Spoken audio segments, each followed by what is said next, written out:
Kali ini kita akan belajar keadaan alam Indonesia loh. Dengar-dengar sih Indonesia katanya melimpah kekayaan alamnya. Bener gak ya?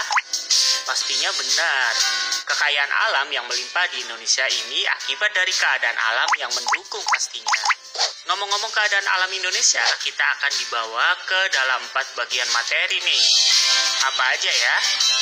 Ya, yang pertama kita akan membahas kondisi geologis. Yang kedua, kita akan membahas bentuk rupa bumi wilayah Indonesia. Yang ketiga, kita akan membahas bentuk iklim. Dan yang terakhir, kita akan berbicara flora dan fauna. Posisi geologis suatu wilayah diketahui berdasarkan keadaan batuan-batuan yang terdapat pada tubuh bumi. Tahukah teman-teman, wilayah Indonesia merupakan pertemuan dari 2 deretan pegunungan lipatan muda dunia loh, yaitu rangkaian Sirkum Pasifik dan rangkaian Sirkum Mediterania. Ini yang menyebabkan munculnya gunung berapi di Indonesia. Gak heran ya, dengan adanya gunung api akan menyuburkan tanaman petani loh teman-teman, sehingga banyak komoditas pertanian yang dihasilkan. Wilayah Indonesia juga terletak pada pertemuan 3 lempengan besar, yaitu Indo-Australia, lempeng Eurasia, dan lempeng Pasifik. Dengan adanya pertemuan 3 lempeng ini, dampaknya Indonesia sering terkena gempa bumi dan tsunami. Wah, kalau ini sih lebih banyak kerugiannya ya teman-teman ya, dan Indonesia harus waspada pasti. Selain lempengan, wilayah Indonesia juga terdapat pertemuan paparan. Paparan merupakan wilayah laut dangkal yang menghubungkan wilayah daratan besar. Terdapat 2 paparan yang terdapat di Indonesia, yaitu paparan Sunda dan paparan Sahul. Paparan Sunda berada di Indonesia bagian barat, yang berhubungan langsung dengan benua Asia. Paparan ini mencangkup wilayah semenanjung Malaysia, Sumatera, Jawa, Madura, Bali, dan pulau-pulau kecil di sekitarnya. Adapun paparan Sahul berada di Indonesia bagian timur, yang berhubungan langsung dengan benua Australia.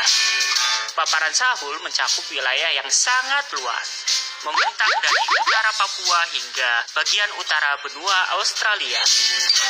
Untuk mengetahui keadaan alam, kita harus mengetahui bentuk rupa bumi. Dalam geografi, bentuk permukaan bumi lebih dikenal dengan istilah relief rupa atau muka bumi. Ada 2 bentuk relief permukaan bumi ya teman-teman, yaitu relief daratan dan dasar laut. Untuk relief daratan, Indonesia memiliki daratan rendah atau yang disebut dengan plains, seperti daratan rendah di pantai utara Jawa. Relief daratan juga dapat berupa gunung. Banyak sekali gunung-gunung di Indonesia seperti Gunung Gede, Gunung Rinjani, Gunung Slamet, dan Gunung Merapi. Masih banyak gunung api lainnya ya teman-teman. Selain gunung, ada pegunungan. Pegunungan adalah rangkaian dari beberapa gunung dengan ketinggian yang berbeda-beda dan bentuknya lebih memanjang. Contoh wilayah pegunungan di Indonesia yaitu Maratus di Kalimantan, Pegunungan Jayawijaya di Papua, Pegunungan Bukit Barisan di Sumatera. Relief daratan dapat berupa ngarai atau canyon, yaitu lembah yang dalam dan sempit dengan lerengnya yang curam. Contohnya adalah Ngarai Sianok di Sumatera Barat. Bentuk relief bumi dapat berupa dasar laut. Sama halnya di daratan ya teman-teman. Di dasar laut juga ada perbukitan maupun gunung loh. Sedangkan bentuk relief permukaan laut meliputi dangkalan.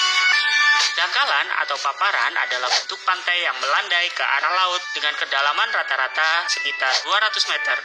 Contohnya adalah Laut Jawa, Selat Karimata, dan Laut Arafuru. Selain dangkalan, juga ada gunung laut. Gunung ini dimulai dari dasar laut. Puncaknya menjulang hingga ke permukaan laut. Contohnya adalah Gunung Krakatau di Selat Sunda.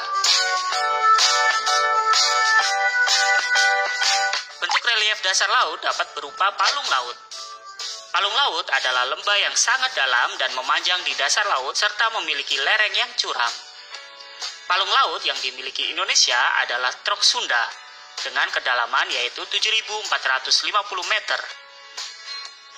Untuk mengetahui keadaan alam Indonesia berikutnya, kita akan membahas masalah iklim. Iklim adalah kondisi rata-rata cuaca berdasarkan waktu yang panjang untuk suatu lokasi di bumi. Letak geografis Indonesia berpengaruh terhadap keadaan alam.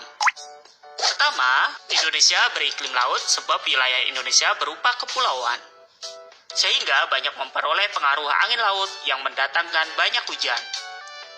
Kedua, Indonesia memiliki iklim muson, yaitu iklim yang dipengaruhi oleh angin monsun atau muson yang berhembus setiap 6 bulan sekali dengan berganti arah mata angin. Hal ini yang menyebabkan Indonesia musim kemarau dan hujan. Namun iklim di Indonesia dipengaruhi oleh beberapa faktor loh teman-teman. Faktor yang pertama, karena letak Indonesia yang berada di Khatulistiwa menyebabkan Indonesia beriklim tropis dengan suhu udara rata-rata tinggi sepanjang tahun. Yang kedua, karena Indonesia merupakan negara kepulauan dengan lautan yang luas, oleh karena itu Indonesia beriklim laut. Dan inilah yang menyebabkan kelembaban udara yang tinggi ya, sehingga curah hujan di Indonesia tinggi ya teman-teman. Ketiga, letak Indonesia berada di dua benua, yaitu benua Australia dan benua Asia.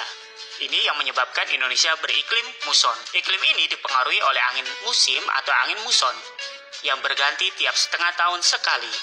Untuk mengetahui keadaan alam Indonesia berikutnya, kita akan melihat flora dan faunanya. Sebagai negara kepulauan yang beriklim tropis, Indonesia memiliki posisi yang strategis, khususnya dalam lingkungan hidup di dunia. Indonesia adalah pemilik hutan hujan tropis yang terluas ketiga di dunia setelah Brasil dan Kongo. Dari segi spesies tumbuhan atau flora, Indonesia memiliki kekayaan yang luar biasa. Diperkirakan bahwa di seluruh dunia terdapat sekitar 2 juta spesies tumbuhan yang tentunya sudah dikenali ya. Dari seluruh spesies yang dikenali, 60% diantaranya terdapat di Indonesia loh. Wow, melimpah juga ya untuk floranya di Indonesia. Selain memiliki kekayaan flora, Indonesia memiliki keunikan fauna. Di Indonesia, hampir 300.000 jenis spesies. Jumlah tersebut ada 17% dari total jenis fauna di seluruh dunia. Bahkan untuk spesies primata saja, Indonesia memiliki setidaknya 36 spesies. Persebaran fauna di Indonesia dapat dikelompokkan ke dalam 3 kelompok, yaitu fauna wilayah barat, tengah, dan timur. Garis yang memisahkan antara tengah dan barat adalah garis Wallace, dan yang memisahkan antara bagian tengah dan timur adalah garis Weber. Fauna yang berada di bagian barat bertipe asiatis, seperti orangutan, kijang, gajah, banteng, siamang, merak, buaya, dan pesut. Sedangkan fauna bagian timur adalah bertipe australiatis. Fauna yang berada di daerah ini meliputi burung kasuari, kakatua, kuskus, dan musang berkantung. Sedangkan fauna yang berada di tengah adalah tipe peralihan. Fauna di daerah ini meliputi burung maleo, anoa, biawak, babi rusa, dan komodo. Itulah keadaan alam Indonesia yang sangat luar biasa dan patut kita jaga ya teman-teman. Tidak heran Indonesia memiliki kekayaan alam yang melimpah, karena keadaan alamnya mendukung ya teman-teman ya.